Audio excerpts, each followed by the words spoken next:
What's up mga tropa? Nagbabalik na naman tayo dito sa ating Tikiman channel at ngayon ang ating titikman etong flavored beer ni San Miguel. Alam ko na medyo matagal na to, parang 3 years ago or 2 years ago na to lumabas. At dahil nga yung last video natin ay Lemon Do Peach at naalala ko meron nga pala akong natitira na lychee dito sa rep namin. So eto, sobrang lamig niya kanina, medyo na-delayed lang yung ating video at ang pulutan nga pala natin etong Pierre 28. Hindi ko alam kung anong crackers yan, pero ayan yung ating pupulutanin at bubuksan na nga natin to. Sobrang nagyayelo siya kanina. To tell you honestly mga tropa, mga katikim ko dyan, ngayon pa lang ako makakatikim netong flavored beer na lychee, pero yung apple natikman ko na siya. So meron siyang dalawang design kung nakikita nyo. Parang nung December ko pa to nabili. Meron din siyang mga nasa bottles, pero ito ay mga in can. Parang mga 60 pesos ko siya nabili.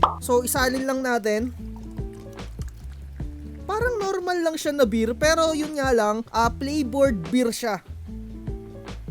Sobrang bango niya mga tropa, no? Para siyang amoy candy. Medyo pinabula ko talaga. So sa tingin ko, no, ang lasa nito para talaga siyang juice. Yun yung mga na-experience ko dun sa flavored beer na San Miguel Apple.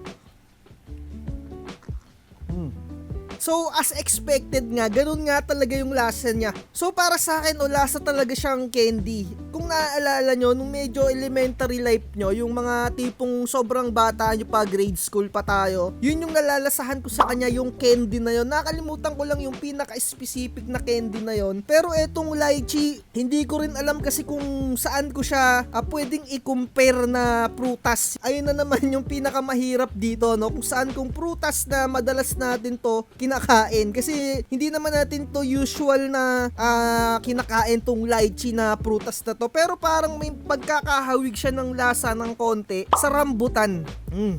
So sobrang tamis niya. Yung pagkabir niya, hindi mo na masyado mararamdaman eh. Malalasahan mo na lang talaga dito yung tamis. Goods na goods to pang mga tipong mga ladies drink, pero kung mga hard drinker ka, so hindi mo to magugustuhan kasi matamis siya. Pero kung i-rate ko to, mga 3, 3.5 or 3, no? Nasa mga ganun lang. Tingin ko mga 3.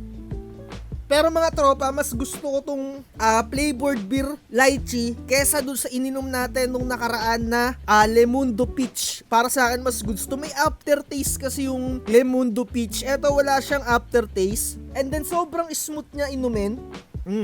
Tamang-tama talaga yung nakalagay dito na refreshing tsaka delicious. Talagang masarap siya tropa, literal. At napakababa lang ng kanyang alcohol content, no? 3% alcohol per volume. Lychee flavor. Mas malakas pa yung tamas para sa akin nung San Mig Apple kumpara dito. Ito medyo matamis talaga siya eh. So ito, produkto siya ng San Miguel Beer. Syempre, wala naman tayong iba pang makikita dito. Ito yung ingredients niya, medyo mabilisan lang din tayo. Water, sugar, malt, and then rice, corn, food starch, citric acid, at kung ano-ano pang mga natural flavors. So dito sa ingredients niya, no, hindi ko alam kung saan nakalagay dito yung parang lychee something or kung ano-ano mang tungkol sa lychee eh, no? Wala kang makikita dito eh. Siguro parang chemical na lang ata yung nilalagay na flavorings dito, no, mga artificial flavorings. Ito kasi ang mahirap sa mga local brands talaga natin ng mga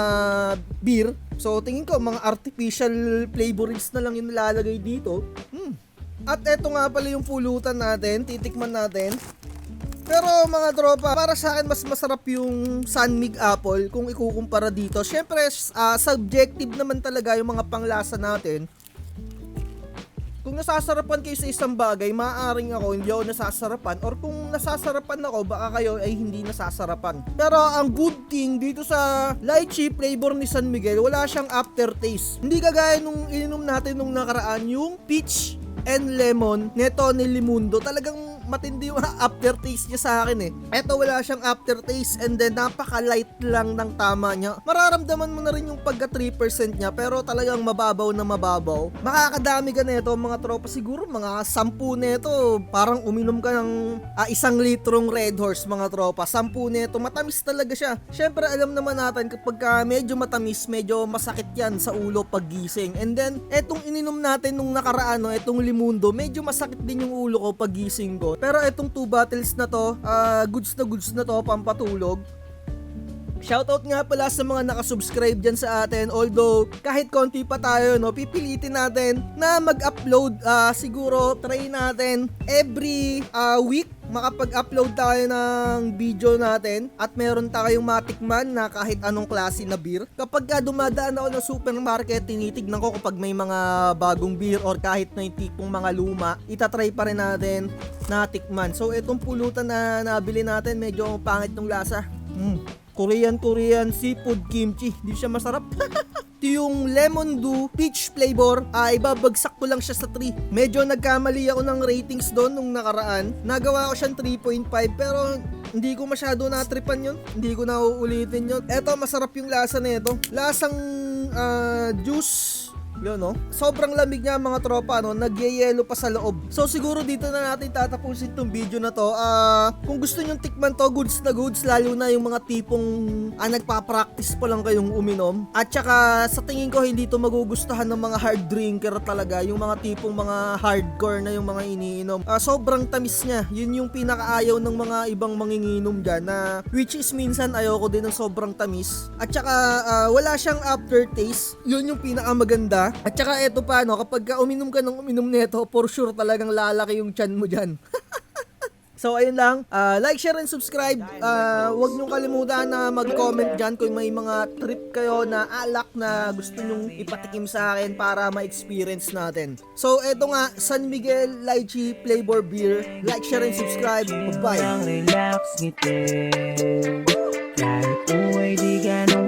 Purchase your tracks today. Chill lang, relax, ngiti.